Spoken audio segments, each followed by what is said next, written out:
Hello दोस्तों, तो again आप लोगों का यूनिक स्टडी सेंटर में स्वागत है। तो आज की इस वीडियो में हम एक और टॉपिक्स को पढ़ने वाले हैं जो कि बहुत इंपॉर्टेंट है, जिसका नाम है रेवेन्यू या फिर आप कह सकते हो आगम या संप्राप्ति। तो अगर आप लोगों ने इससे पहले के टॉपिक्स को नहीं देखा हुआ, जैसे कि कॉस्ट हो गया, ठीक है, और फिर प्रोडक्शन फंक्शन हो गया, तो और फिर आपका डिमांड हो गया, ये सारे टॉपिक्स अगर आप लोगों ने नहीं देखा है तो आप लोग क्या करिए, हमारे प्लेलिस्ट को विजिट कीजिए। फिर आप कमेंट सेक्शन में जाकर वहाँ पर लिंक है, वहाँ से आप क्या कर सकते हो, प्लेलिस्ट वगैरह को आप चेक कर सकते हैं और बाकी के सारे जो टॉपिक्स होंगे आप सीक्वेंस वाइज आप उसको देखिए। और अगर आपकी जो देखने के बाद आपको जो बताइए कि वीडियो कैसी लग रही है, अपने फीडबैक्स को कमेंट सेक्शन में मेंशन कीजिए। अदरवाइज आपको इकोनॉमिक्स से रिलेटेड और कोई भी डिटेल आपको जानी तो आप हमें क्या करिए, इंस्टाग्राम आईडी पे फॉलो करिए और वहाँ पर आप अपने पर्सनल क्वेश्चन को भी पूछ सकते हैं। तो चलिए हम इसमें स्टार्ट करते हैं कि इसमें हम पढ़ने क्या वाले हैं। तो इसमें हमें पढ़ना है बेसिकली क्या, इससे पहले कि जैसे क्योंकि हर एक चैप्टर क्या होता है कि आपके जो माइक्रो इकोनॉमिक्स में कनेक्टेड है वो सारे एक दूसरे से बिल्कुल कनेक्ट जुड़े हुए हैं। तो जैसे कि इससे पहले हमने पढ़ा था प्रोडक्शन फंक्शन, मतलब उत्पादन फलन पढ़ा था कि उत्पादन कैसे करते हैं, मतलब क्या क्या कारक होते हैं, अल्पकालीन उत्पादन। फिर उससे हमने देखा था कि उत्पादन करेंगे तो क्या, तो वहाँ पर क्या होती थी, कॉस्ट वगैरह आती थी। तो जिससे हमने लागत पढ़ा था, TFC हो गया, TVC वगैरह, वो सारे टॉपिक्स को हमने डिटेल में कवर किया था। अब फाइनली क्या करना है, जो हमारे को मेन जो चाहिए होता है वो हमें देखना है। मतलब क्वेश्चन क्या है कि देखो, आगम का मतलब क्या होता है, अगर आपको मैं सरल शब्द में पैसा, और पैसे की परिभाषा बच्चा बच्चा जानता है, इसमें मेरे को ज़्यादा डिटेल में आप लोग को बताने की जरूरत नहीं, आप समझते हो पैसे का मतलब क्या होता है। तो यहाँ पर हमारा टॉपिक बस यही चलेगा। तो पहला टॉपिक है कि आगम आगम कह सकते हो या फिर आप रेवेन्यू कह सकते हो या फिर आप संप्राप्ति कह सकते हो, दोनों का तीनों का मीनिंग क्या सेम है। तो आगम का मतलब क्या होता है, तो सिंपल सी बात है, मैं डायरेक्ट डेफिनेशन पे नहीं जाना चाहूँगा। हमें देखना है क्या कि उसकी डेफिनेशन क्या होती है। तो ऐसा कोई सेलर, मतलब एक सेलर द्वारा, कोई भी सेलर है फिर आप विक्रेता द्वारा, वो जितनी भी गुड्स एंड सर्विसेज जितने भी बेचता है और बेचने के बाद जो भी उसके पास पैसा अमाउंट आता है वो क्या कहलाएगा, रेवेन्यू। क्या कहलाएगा, रेवेन्यू। मान लेते कोई सेलर है, उसके पास 50 मार्कर है, ठीक, और 50 मार्कर को बेचने के बाद जो भी उसने 1500 रुपये जो भी कमाए उसका क्या बनेगा, वो उसका बनेगा रेवेन्यू। क्या बनेगा, वो रेवेन्यू। तो यहाँ पर हमें देखना है, लेकिन आप थोड़ा एक जो स्टैंडर्ड डेफिनेशन होती है उसको भी थोड़ा सा हमें कैरी करना होगा। तो चलिए डेफिनेशंस को देखते हैं। पहला क्या कह रहे हैं कि आगम, हाँ, रेवेन्यू की डेफिनेशन क्या है कि उत्पादकों द्वारा अपनी वस्तुओं तथा सेवाओं की बिक्री करने के पश्चात प्राप्त राशि को आगम कहते हैं। मतलब एक प्रोड्यूसर है, एक उत्पादक है, वो जो भी गुड्स एंड सर्विस को बेचता है, बेचने के बाद क्या करता है कि जो भी पैसा उसको अर्न होता है वो क्या कहलाता है, हमारा रेवेन्यू। क्या कहलाता है, रेवेन्यू, या फिर आप कह सकते हो आगम। आप लोग वीडियो को लाइक करते रहिए, चैनल को सब्सक्राइब करिए। और अब देखते हैं हमारा क्या टॉपिक है कि आगम के प्रकार। आगम के प्रकार का मतलब क्या होता है, आगम के प्रकार का मतलब कि जो रेवेन्यू पैसा कैसे कैसे जनरेट होता है। तो उसके क्या है, पहला 3 प्रकार है आपका कुल मतलब कुल आगम, जिसे हम टोटल रेवेन्यू कहेंगे, और जिसको कैलकुलेट कैसे करते हैं, TR इक्वल टू क्या होगा, प्राइस इंटू क्वांटिटी। मतलब जैसे कि अगर हम बात करें प्राइस इंटू क्वांटिटी, कि कोई सेलर है, उसके पास क्या है कि उसने मार्केट की प्राइस मानते हैं 10 रुपये है, और उसने क्या हुआ था, कितनी 10 क्वांटिटी बेची है। तो यहाँ पर अगर हम TR की बात करें तो TR क्या निकलेगा, तो 10 कितना आएगा, 100। तो ये क्या कहलाएगा, उसका TR क्या कहलाएगा, ये टोटल रेवेन्यू। दूसरा क्या आता है हमारा मार्जिनल रेवेन्यू, जिसे हम क्या कहेंगे, सीमांत आगम। देखो सीमांत आगम का मतलब क्या होता है कि जैसे कि मान लेते हैं यहाँ पर क्या है कि जब उसको टोटल रेवेन्यू कितना था कि 10 मार्कर उसने बेचा था, तो 10 मार्कर बेचने बाद उसको कितना हुआ, 100। इन केस क्या होता है कि वो मार्कर 11 बेच देता है तो उसका अमाउंट क्या होता है कि 108 रुपये। तो अब यहाँ पर देखिए मार्जिनल का मतलब क्या होता है कि एक एडिशनल यूनिट बेचने के बाद कितना पैसा कमाएगा, या फिर आप कह सकते हो कि जब एक सेलर ने एक एडिशनल यूनिट बेची, मतलब एक अतिरिक्त वस्तु बेची, तो उससे कुल उत्पादन में, मतलब कुल आगम में कितनी वृद्धि। तो यहाँ पर अब देखिए क्या है कि अगर हम बात करें TR2 का मतलब 108 हो गया और कितना 100। तो यहाँ पर आपका अगर MR की बात करें तो MR क्या निकलेगा, 8 रुपये। तो ये क्या कहलाएगा, ये मार्जिनल रेवेन्यू कहलाएगा। क्या कहलाएगा, मार्जिनल रेवेन्यू। ये हो गया। उसके बाद हमारा आता है कि एवरेज रेवेन्यू का मतलब क्या होता है। अब एवरेज रेवेन्यू का मतलब देखिए क्या, जैसे कि अगर मैं बात करूं कि मार्कर की कीमत क्या थी, 10 रुपये थे। अगर हमने मानते हैं कि कोई है कि 50 मार्कर बेचा गया, कितना, 50 मार्कर हमने बेच रखा, और 50 मार्कर कितने का है, 500 रुपये का। कितने का है, 500 रुपये। मतलब कोई सेलर था, उसने 50 मार्कर बेचे तो उसने 500। अब हमें कहना है कि आखिर में एवरेज कितना बेचा होगा। तो एवरेज का मतलब क्या होता है, देखो टोटल रेवेन्यू कितना है, TR इंटू में क्यों। अब देखो टोटल रेवेन्यू कितना आपका 500 और आपकी क्वांटिटी कितनी है 50, तो कट कर दो कितना आएगा आपका 10 रुपीज़। मतलब उसका एवरेज जो रेवेन्यू आ रहा है कितना आ रहा है, वो 10 रुपीज़ आ रहा है। कितना आ रहा है, 10। ये क्या कहलाएगा, एवरेज, औसत रेवेन्यू। अब इनके हम डेफिनेशंस को देख सकते हैं। कुल आगम का मतलब क्या होता है?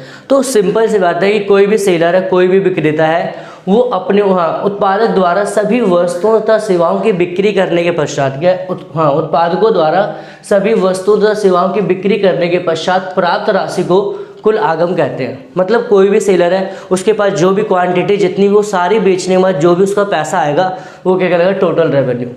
दूसरा क्या होता है कि सीमांत आगम। देखो मार्जिनल रेवेन्यू का मतलब क्या होता है कि कोई भी है वो जब एडिशनल यूनिट बेचता है तो एडिशनल यूनिट बेचने पर उसको कितना पैसा अर्निंग हो रही है वो क्या कहलाएगा? सीमांत आगम।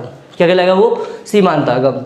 जैसे कि मैंने यहाँ पर आपको बता रखा था कि ये रहा कि मतलब हमने पहले बेचा था 10, मतलब 10 मार्कर बेचा कितना? 100 का था, फिर 11 हमने बेचा कितना? वहाँ मतलब 108 रुपये का। तो हमारा क्या होगा? मार्जिनल जो रेवेन्यू निकल के आ रहा है कितना? 8 रुपये।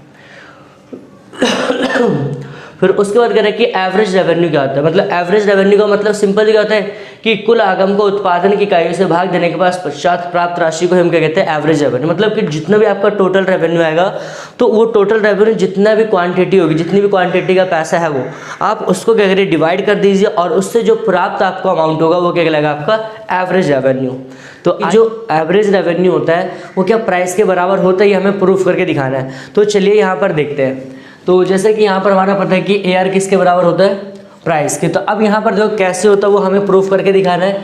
तो हमें पता है कि जो TR इक्वल टू क्या होता है? प्राइस इंटू में क्वांटिटी। ये हमने पढ़ा हुआ है, ठीक है। और हमारा क्या होता है कि AR को कैसे कैलकुलेट करते हैं? TR equal to quantity.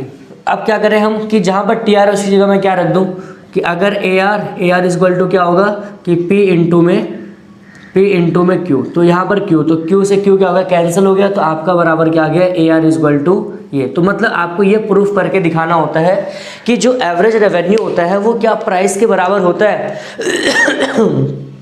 तो ये हमने क्या यहाँ पर प्रूफ करके दिखा दिया। तो अब अगला जो हमें क्वेश्चन पढ़ना है, जो बहुत इंपॉर्टेंट क्वेश्चन टॉपिक है, वो क्या हमें रिलेशंस को पढ़ना है कि क्या रिलेशंस होते हैं। तो इस केस में मतलब यहाँ पर क्या करना है कि हमें दो टॉपिक को, मतलब इसको दो अप्रोच से पढ़ना है। क्या क्या दो अप्रोच होंगी? पहला क्या होगा कि जब प्राइस क्या होगी? कांस्टेंट होगी, मतलब जब प्राइस क्या होगी? आपके स्थिर होगी वो। और दूसरा क्या? जब प्राइस क्या होगी? कांस्टेंट नहीं होगी, मतलब जब कीमत स्थिर नहीं होगी। अब देखिए थोड़ा सा, जब प्राइस स्थिर होगी तो मतलब हमने, जैसे आप आगे चल के टॉपिक पढ़ोगे मार्केट के बारे में, तो मार्केट एक ऐसा होता है वहाँ पर आपको कहते हैं पूर्ण प्रतियोगिता बाजार। पूर्ण प्रतियोगिता बाजार। तो इस बाजार में क्या होता है कि आपके प्राइस होता है मतलब कांस्टेंट होती है कि प्राइस में क्या होता है? कोई चेंजेस नहीं होते। लेकिन दूसरा क्या होता है यहाँ पर हमें पढ़ना अपूर्ण प्रतियोगिता के रूप में, कि जहाँ पर प्राइस क्या होता है? बहुत चेंजेबल होता है, अपूर्ण प्रतियोगिता। तो इसको क्वेश्चन को आपको पेपर में कई तरह से पूछा सकता है, या फिर आपसे ऐसा कह सकता है कि जो आपको AR और MR के बीच में, मतलब AR MR के बीच में रिलेशन बनाना है, लेकिन कौन से में?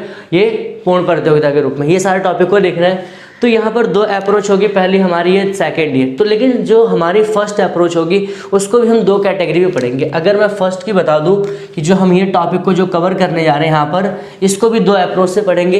कौन कौन सा? पहला हमारा जो अप्रोच होगा कि वो हमारा AR इक्वल टू MR के रूप में, और दूसरी जो अप्रोच होगी क्या होगी? वो AR इक्वल टू, वहाँ पर क्या होगा हमारा? AR इक्वल टू हमारा TR। ये दो अप्रोच से क्या करेंगे? हम इसको कवर करेंगे। तो यहाँ पर अब देखते हैं क्या क्या हमारा है। तो जैसे कि यहाँ पर हमारी पहली जो अप्रोच होगी किसकी होगी? AR और MR को। तो मैंने यहाँ पर एक शेड्यूल ले लिया, टेबल है। तो जैसे क्या ये हमारी कितनी? 1 2 3 4 5 है, ठीक है। और प्राइस क्या है हमारी? प्राइस कांस्टेंट मैंने ऑलरेडी बता दिया। जब प्राइस कांस्टेंट होगी तो कौन सी मार्केट होगी? वो परफेक्ट कंपटीशन होगा, मतलब पूर्ण प्रतियोगिता होगा। तो अब देखिए प्राइस हमारी होगी तो हमारे को TR निकालने का फॉर्मूला क्या होता है कि P इंटू में Q। ये हो गया। तो हमने इसको निकाल दिया कितना? 0, फिर इसको निकालो 1 10 15 और फिर 14 और यहाँ पर 25। ये हो गया। अब AR का फॉर्मूला क्या होता है? AR का फॉर्मूला क्या होता है? AR equal to TR upon में Q। ये फॉर्मूला होता है। तो इससे हमने, तो यहाँ पर हमें क्या समझ में आ रहा है कि जो हमारी प्राइस है और जो हमारा AR है वो दोनों एक दूसरे क्या है? बिल्कुल इक्वल है। और इसके अगर हम डायग्राम्स को शो करें तो डायग्राम्स जैसे आपके यहाँ देख सकते हो कि हमारी इकाई है क्वांटिटी 1 2 मतलब 0 1 2 3 4 5। तो हमारी जब कीमत क्या थी? 5 थी। तो सारी की सारी मतलब क्या उस पर MR प्राइस भी AR, ये दोनों एक दूसरे क्या है? बिल्कुल इक्वल है। तो ये हमारा किसका डायग्राम होगा? ये हमारा क्या लगेगा? AR और MR का। तो ये देख सकते हैं। तो अब हमें देखना क्या है कि दूसरी जो अप्रोच होती है AR और TR के डायग्राम्स को देखना है कि इनका डायग्राम कैसे होता है। तो सिंपल ये बात है, अगर यहाँ पर इनका डायग्राम को चेंज करना है तो AR का तो डायग्राम आपका फिक्स रहेगा। क्या है, इसी टेबल को हम यूज़ कर लेते हैं। AR का जो डायग्राम होगा वो क्या रहेगा, वो फिक्स रहेगा। तो यहाँ पर क्या हो गया AR। अब देखिए यहाँ पर TR की बात करें तो पहले TR की वैल्यू देखो क्या 0, 5, 10 लगातार बढ़ रही है। तो यहाँ पर क्या हो जाएगा, अगर हम वैल्यू दें तो जैसे कि 0, 5, 10, 15, 20 और 25, ठीक। अब यहाँ पर आप चीज़ें देखिए कि आपका जो AR था वो क्या था, कांस्टेंट था। AR क्या होगा, कांस्टेंट, ये हो गया। और जैसे जैसे प्राइस बढ़, लेकिन TR लगातार क्या रहा है, इंक्रीज हो रहा था। मतलब TR क्या होगा, लगातार इंक्रीज होगा 0 से ऐसे।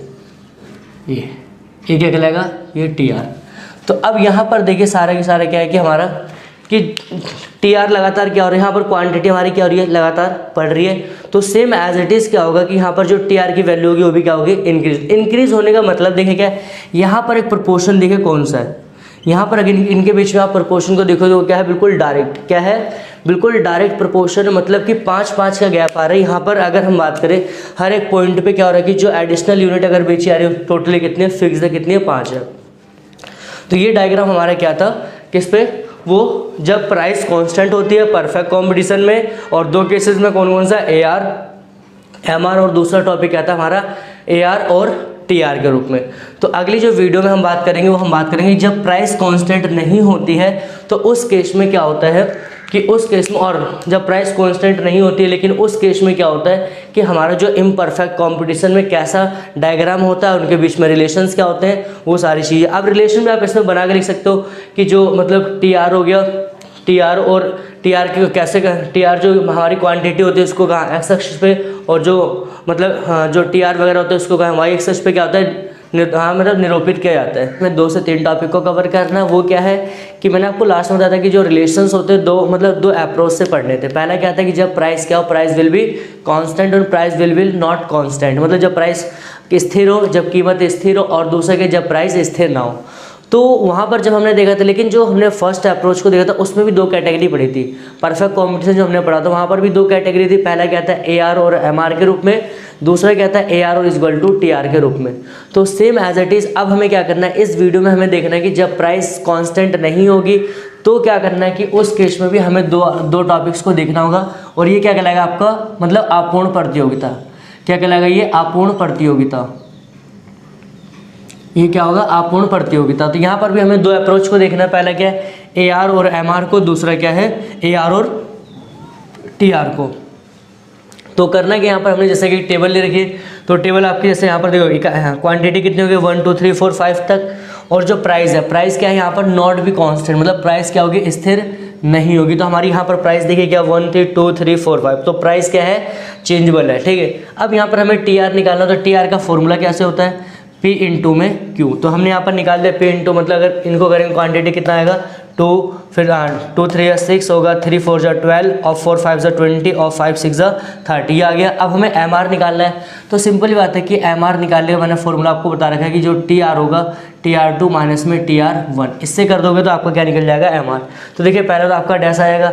अब जो TR2 में से तो आपका 0 जाएगा तो कितना 2, 6 में से 2 जाएगा 4, और 6 12 में से 6 जाएगा 6, और 20 में से 12 जाएगा 8, और 30 में से 20 जाएगा कितना 10, ये हो गया। अब मैंने यहाँ पर क्या निकाल दिया, AR निकालने का फॉर्मूला क्या होता है, हमने पढ़ रखा है TR इंटू में Q, ये AR निकालने का फॉर्मूला होता है। तो अब यहाँ पर देखिए AR निकालने का फॉर्मूला होता है, तो हमने क्या TR को क्वांटिटी से डिवाइड किया, पहले डैश हो गया, दूसरा 2 को 1 से डिवाइड करेंगे तो आपका 2 आ जाएगा, 6 को 2 से करेंगे तो 3, और फिर उसके बाद हमने 12 को किससे किया, 3 से तो कितना आ गया 4, और 20 को हमने किया 4 से तो कितना 5, और 30 को 5 से तो कितना 6 आ गए। अब हमें इसको कहना है कि हमें पढ़ना जो पहला AR और MR को एक डायग्राम पे प्लॉट करना है। किस पे, डायग्राम पे प्लॉट करना। तो यहाँ पर देखिए अब क्या है कि अगर हम पहले बात करें AR और MR, AR की वैल्यू क्या है, यहाँ पर देखिए लगातार क्या हो रही है, लगातार क्या हो रही है, इंक्रीज हो रही है। तो अगर हम 0 क्वांटिटी में देखें क्या है, डैश, तो आप इसको डैश मान लो, उसके बाद कितना है 1 पे, तो 1 पे कितना है 2, तो यहाँ पर ये पॉइंट हो जाएगा, ठीक है। और फिर उसके बाद क्या है कि 2 पे कितना है 3, 2 पे क्या हो जाएगा 3, इधर हो जाएगा। और फिर उसके बाद क्या है, अगर देखा जाएगा 3 पे कितना है 4, 3 पे कितना है, और 3 पे अगर हम देखें यहाँ पर कितना है 4, तो 4 आपका इधर हो जाएगा, ये हो गया। और फिर उसके बाद क्या है कि आपका 5 पे कितना है, 5 पे 4 पे कितना 5, तो 4 पे आपको ये 5 इधर हो जाएगा और फिर 5 पे कितना 6, तो 6 आपका इधर है। तो ये आपका किसका वैल्यू हो जाएगी, ये डायग्राम है हमारा ए आर का, किसका है ए आर का। अब यहाँ पर हम देखते हैं कि जो एम आर का मतलब देखो क्या है कि यहाँ पर 0 पे पहले डैश है, तो अब 1 पे कितना है 2, तो 1 पे आप देखोगे 1 पे कितना है 2 यहाँ से हो जाएगा, और फिर उसके बाद क्या है 2 पे 4, तो 2 पे आपका ये 4 हो जाएगा, और फिर उसके बाद क्या है 3 पे 4 है, 3 पे अगर आप क्वांटिटी देखोगे 3, तो 3 पे कितना है 4, तो यहाँ पर हो जाएगा। और फिर अगर हम देखें उसका किसका क्या नाम है एम आर का, तो एम आर का मतलब देखो 4 पे कितना है, 4 पे मतलब कितना हो जाएगा 4 पे कितना हो जाएगा, 4 पे कितना है 8, 4 पे अगर आप देखोगे तो कितना है 8 ये हो जाएगा, और फिर इस पर कितना है 10, तो यहाँ पर कितना है 18। तो ये मतलब आपका जो एम आर जो इसका डायग्राम जाएगा एम आर का कुछ इस प्रकार का होगा। तो यहाँ पर अगर आप देखें दोनों में क्या है, प्राइस के चेंज होने के कारण क्या हो रहा है, अगर रिलेशन बताओगे तो प्राइस चेंज होने के कारण दोनों में क्या हो रहा है, दोनों एक साथ क्या इंक्रीज हो रहे हैं। तो ये हमारा किसका था ये हमारा एम आर और ए आर का। अब इसी का हम डायग्राम में देखते हैं कि जो ये टॉपिक हमारा, इसमें हम देखते हैं कि ए आर और टी आर को कैसे प्लॉट करेंगे। तो ए आर और टी आर को लेना यहाँ पर तो हमारे जो टेबल होगी चेंज करनी पड़ेगी। तो अब टी आर का देखो हाईएस्ट वैल्यू कितनी है 30 है, तो यहाँ पर आप कितने गैप ले लो 5 का, 5 10 15 20 25 और यहाँ पर ले लो 30। तो अब पहले अगर टी आर का बनाओ तो टी आर 0 पे 0 है, टी आर आपको क्या 0 पे 0, फिर 1 पे कितना है 1 पे 2, टी आर देखिए 1 पे कितना है 2, तो 1 पे कितना हो जाएगा 2 इधर हो जाएगा, और फिर उसके बाद कितना है 2 पे 6, 2 पे 6 इधर हो जाएगा, और फिर उसके बाद कितना है 3 पे कितना है 3 पे 12, 3 पे 12 आपका ये हो जाएगा, और फिर उसके बाद कह रहा है 4 पे 20, 4 पे 20, और फिर उसके बाद कह रहा है कि 5th पे 30, तो आपका ये हो जाएगा। तो ये हमारा क्या हो रहा है कि टी आर का जो डायग्राम है लगातार क्या हो रहा है इंक्रीज हो रहा है, ये क्या हो जाएगा टी आर का। और फिर उसके बाद कह रहा है कि हमें इसका देखना है ए आर का। तो जस्ट ए आर का डायग्राम आप देखिए कहाँ पर है, ए आर का मतलब 2 ये हो जाएगा, और फिर उसके बाद क्या है 3, तो इसका ये हो जाएगा, और फिर उसके बाद कह रहा है कि 4, अगर आप इसका यहाँ देखेंगे 4 हो जाएगा, और ये, और फिर उसके बाद आप मतलब 4 पे 5, तो 5 आपका ये हो जाएगा, और फिर उसके बाद क्या है 6 का आपका इधर हो जाएगा। तो ये कुछ इसका डायग्राम कुछ इस प्रकार जाएगा। ये किसका डायग्राम हो गया, ये हो गया ए आर का। तो यहाँ पर भी क्या हो रहा है देखिए, लेकिन हमारा जो टी आर है वो तेज़ी से इंक्रीज़ हो रहा है, लेकिन और जो ए आर है क्या वो धीरे धीरे क्या हो रहा है इंक्रीज़। क्यों, क्योंकि ए आर का मतलब क्या होता है आपका एवरेज है। तो यहाँ पर ये टॉपिक्स भी क्लियर होता है। अब हम देखेंगे फाइनली क्या है जो हमारा एक क्वेश्चन जो कई बार आप लोगों से पूछा था पेपर में, न्यूमेरिकल का क्वेश्चन है। तो यहाँ पर देखिए क्या है, क्वेश्चन में कह रहा है कि जो प्राइस है वो आपकी कांस्टेंट है। अब आप समझ जाइए कि जब प्राइस कांस्टेंट होगी तो इसका मतलब क्या हुआ, इसका मतलब क्या हुआ कि आपका परफेक्ट कंपटीशन की बात करें तो प्राइस किसके इक्वल होता है, हमने इसको सॉल्व किया था लास्ट की वीडियो में। तो प्राइस इक्वल जो होता है किसके, ए आर के। तो यहाँ पर कहने का मतलब ए आर की वैल्यू क्या होगी, कांस्टेंट होगी, कितनी 10 10 10 और 10 ये हो गया। अब कह रहे हैं कि आपको टी आर एम आर और क्या करना है, टी आर और एम आर कैलकुलेट करना। टी आर का फॉर्मूला क्या होता है हमने पढ़ा है, टी आर का मतलब क्या होता है कि टी आर इंटू में प्राइस इंटू में क्वांटिटी। अब देखो प्राइस क्वांटिटी तो फिक्स है, ठीक है, क्वांटिटी है लेकिन प्राइस आपका ये रहा। तो अगर आप टी आर निकालोगे 10 को, तो इससे कितना है आपका 0, और फिर क्या होगा 10 20 30 40 50 और यहाँ पर 60 ये हो गया। और फिर एम आर की अगर आप देखेंगे तो एम आर क्या होता है, तो एम आर की वैल्यू अगर हम देखें टी आर निकालते हैं तो इसका पहले डैश होएगा। अब टी आर 2 कैसे निकलेगा, आपको 10 में से आपका जाएगा तो कितना हो, अगर इसका 10 हो जाएगा, फिर यहाँ पर कितना 10 10 और 10 और 10। तो यहाँ पर एक चीज़ समझ में आ रही होगी कि जो प्राइस है वो क्या है, बिल्कुल प्राइस और मतलब ए आर और एम आर के एक दूसरे के मतलब यहाँ पर भी क्या है इक्वल है। तो ये क्या था हमारा क्वेश्चन था। और फाइनली क्या होता है कि हमारा जो चैप्टर नंबर 9 भी कंप्लीट होता है। अब आप लोगों से मिलते हैं नेक्स्ट चैप्टर में, मतलब चैप्टर नंबर 10, और जो कि चैप्टर बहुत इंपॉर्टेंट है। तो आप लोग वीडियो को ज़्यादा से ज़्यादा लाइक करिए, शेयर करिए, चैनल को सब्सक्राइब करना ना भूलें। Thanks for watching this video.